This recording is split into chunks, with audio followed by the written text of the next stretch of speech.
Здравствуйте, дорогие друзья! Приветствую вас на семейном канале «Делаем вместе своими руками». С вами Андрей и Наталья. Сегодня мы будем разбирать джинсы на запчасти и делать простые аппликации с помощью швейной машинки, чтобы потом собрать из всего этого блок для изготовления женской сумочки. Берем джинсы и с помощью распарывателя разбираем их по швам. С этим уже можно работать. Теперь берем следующее. Снова берем распарыватель и разбираем еще одни джинсы по швам. Нам нужны карманы, но у нас обыкновенная швейная машинка, и она не возьмет толстые фабричные швы. Таким образом, теперь у нас есть две детали с карманами. Нам нужно собрать из них почти квадратный блок 37 на 38 сантиметров. Из двух кусков такого размера это сделать не получится. Значит, сделаем из 4. Вырежем из деталей кусочки с карманами размером 26 на 20 сантиметров с учетом припуска на швы. Джинсовая ткань очень сильно сыплется, поэтому я приспособился резать джинсы кольцевым ножом на специальном коврике. Вырезали 2 куска ткани с карманами нужного нам размера. Теперь думаем, как их лучше расположить и состыковать. Наверное, проще всего расположить лоскутки по диагонали, а по углам добавить небольшие вставки. Берем джинсы и вырезаем кусочки нужного размера. Нарезали лоскутки. Теперь представим, как это будет смотреться в блоке. Выглядит, в принципе, неплохо, но как-то простенько. Как будто чего-то не хватает. Добавим на одном лоскутке простенькую вышивку и примерим. Наверное, вот сюда, наверх. Сделаем вышивку, а там будет видно. Очень люблю джинсовую ткань, но у нее есть существенный недостаток. Здорово лохматится и очень хорошо сыплется. Поэтому обязательно обрабатываем края. Так как машинка у нас очень простая, обрабатываем края ткани простым зигзагом, а потом прокладываем поверх зигзага прямую строчку. Так будет надежнее. Берем получившийся лоскуток прямоугольной формы. Края уже обработаны. Будем вышивать. Первым делом рисуем эскиз будущей аппликации. Я сделал небольшой набросок на листочке в клеточку. На бумаге мы определяемся с формой, размером, композицией. Сразу стараемся выбрать цвет. Подбираем ткани нужных расцветок. Прикладываем, примеряемся, представляем. Аппликация будет на джинсовом фоне. А за основу возьмем вот такую однотонную ткань.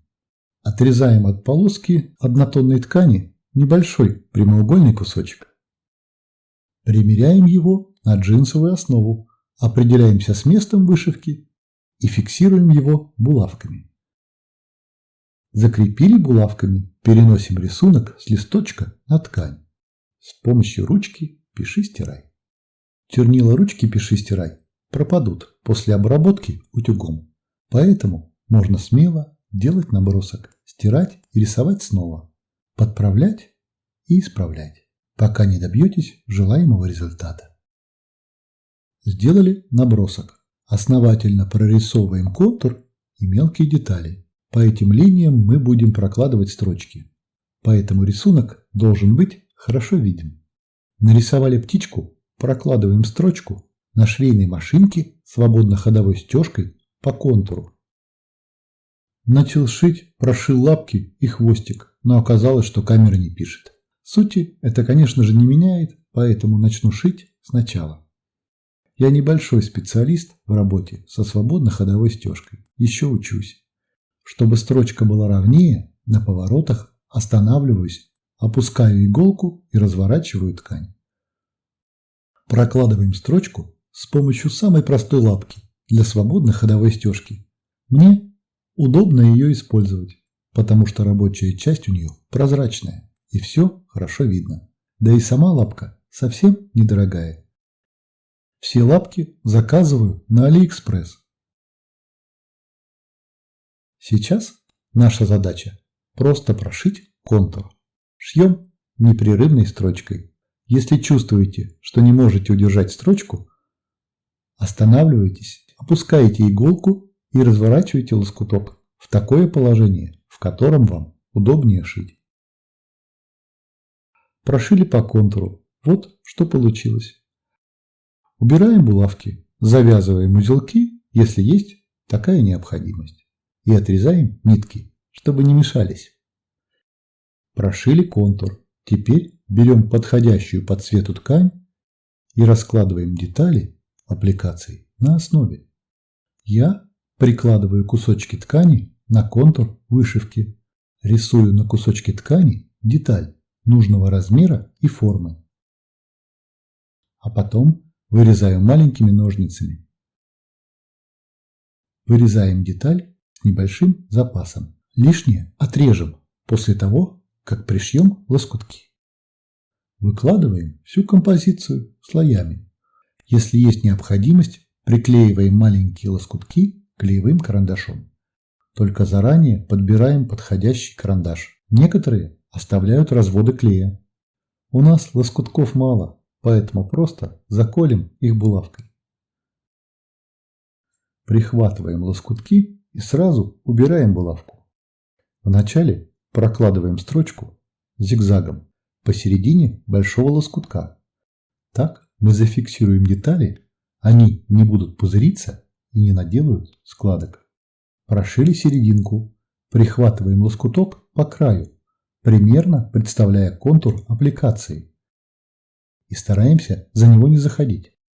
Так как второй лоскуток у нас небольшой, не будем прошивать его посередине. А вообще на больших лоскутках это нужно делать обязательно. Иногда лучше поменять нитки и прошить серединку другими, менее заметными нитками, чем потом исправлять складки на ткани. Прошиваем по краям все лоскутки. Теперь их нужно надежно зафиксировать. Прошиваем птичку по контуру. Весь рисунок должен быть хорошо виден. Прошили, обрезаем края и лишние хвостики ниток, чтобы они не мешались. Обрезали, берем ручку и снова рисуем. На этот раз глаз и крылышко. Потом еще раз пройдем края лоскутков свободно ходовой стежкой, чтобы нитки не торчали. Прошиваем глаз и крылышко птички. Делаем строчку пошире, чтобы она не потерялась на фоне яркой ткани. Ну вот, птичка практически готова. Завяжем узелки и отрежем нитки. Обрезали нитки, обрезаем лишнюю ткань вокруг аппликации.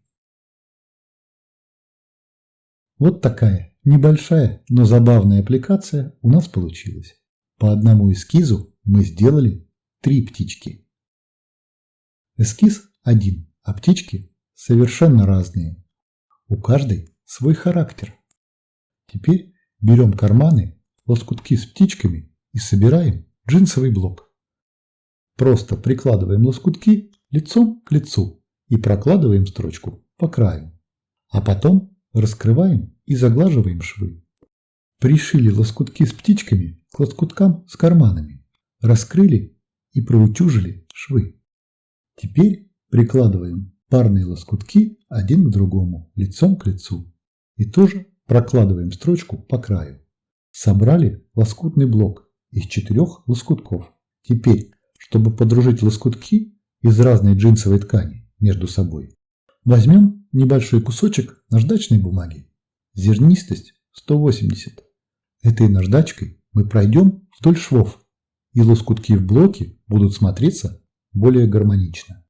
Вот такой симпатичный блок у нас получился.